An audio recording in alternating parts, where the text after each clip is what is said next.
वक्फ कानून पर supreme court में सुनवाई के दौरान सीजेआई बी.आर. गवई ने ऐसी बात कही जो मुस्लिम पक्ष के लिए मायूसी का सबब हो सकती है। दरअसल वक्फ संशोधन कानून के विरोध में वरिष्ठ वकील कपिल सिब्बल दलील दे रहे थे। कपिल सिब्बल ने कहा कि केंद्र सरकार बिना किसी कानूनी प्रक्रिया के वक्फ की संपत्तियां हड़पना चाहती है। उन्होंने जब यही बात बार बार दोहराई तो सीजेआई बी.आर. गवई ने उन्हें टोक दिया। CJI B R. गवई बोले कि संसद से पारित कानूनों को संवैधानिक माना जाता है। जब तक कोई स्पष्ट मामला नहीं बनता, कोर्ट कोई दखल नहीं दे सकता। वो आगे बोले कि खासकर मौजूदा परिदृश्य में हमें और कुछ कहने की जरूरत नहीं है। सीजेआई का ये बयान क्या कोई संकेत है? अगर हां, तो ये मुस्लिम पक्ष के लिए मायूसी का सबब हो सकता है। दरअसल वक्फ संशोधन अधिनियम पर सुप्रीम कोर्ट में जबरदस्त टकराव देखने को मिला है, वो भी कपिल सिब्बल और सीजेआई बी.आर. गवई के बीच। चलिए पूरी बहस आपको बताते हैं और उसमें क्या क्या बड़ी बातें रही। सबसे पहले सिब्बल ने आरोप लगाया कि सरकार की मंशा वक्फ संपत्तियां हड़पने की है। कपिल सिब्बल बोले कि ये नया कानून वक्फ संपत्तियों को छीनने के लिए लाया गया है। इस पर सीजेआई गवई बोल उठे कि संसद से जो कानून पास होता है, हम उसे संविधान के मुताबिक ही मानते हैं। जब तक किसी कानून में सीधा और गंभीर उल्लंघन ना दिखे, कोर्ट दखल नहीं देता। इसके बाद सीजेआई बोले कि मैं दरगाह भी गया हूं, चर्च भी गया हूं, हर जगह चढ़ावा होता है। इस पर कपिल सिब्बल ने तर्क दिया कि दरगाह और मस्जिद में फर्क है।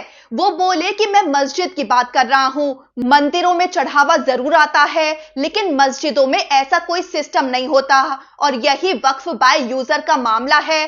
कपिल सिब्बल ने बाबरी मस्जिद का हवाला देते हुए कहा कि बाबरी मस्जिद भी ऐसी ही थी। फिर कोर्ट में सवाल उठा कि वक्फ संपत्तियों का रजिस्ट्रेशन जरूरी है या नहीं।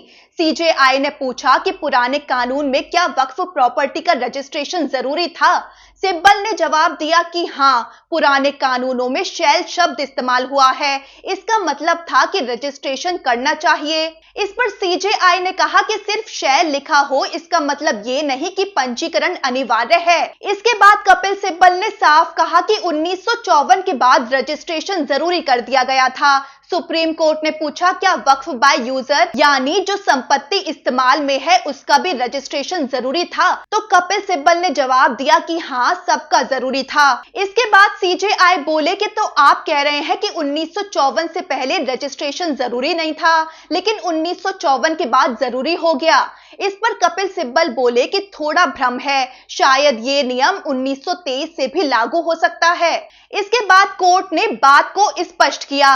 सीजेआई बोले कि ठीक है, हम आपकी दलील को रिकॉर्ड में ले रहे हैं कि उस समय रजिस्ट्रेशन जरूरी था, लेकिन अगर कोई रजिस्ट्रेशन नहीं करता था तो उसके लिए कोई सजा या पेनल्टी नहीं थी। फिर बात पहुंची एएसआई संरक्षित धार्मिक स्थलों तक।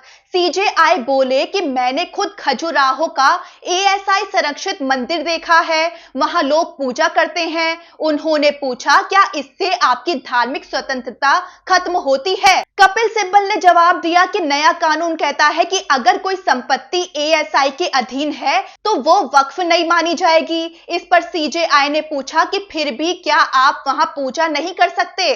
कपिल सिब्बल बोले कि अगर आप कह देते हैं कि अब वो वक्फ नहीं है तो मतलब ये प्रॉपर्टी वक्फ से बाहर हो गई और यही बात अनुच्छेद 25 का उल्लंघन करती है, जो हर नागरिक को धार्मिक स्वतंत्रता देता है। इसके बाद आखिर में कोर्ट ने साफ कर दिया कि हम रिकॉर्ड में दर्ज कर रहे हैं कि याचिकाकर्ता मानते हैं कि ये नया कानून धार्मिक आजादी छीनने जैसा है और ये संविधान के अनुच्छेद 25 का उल्लंघन करता है।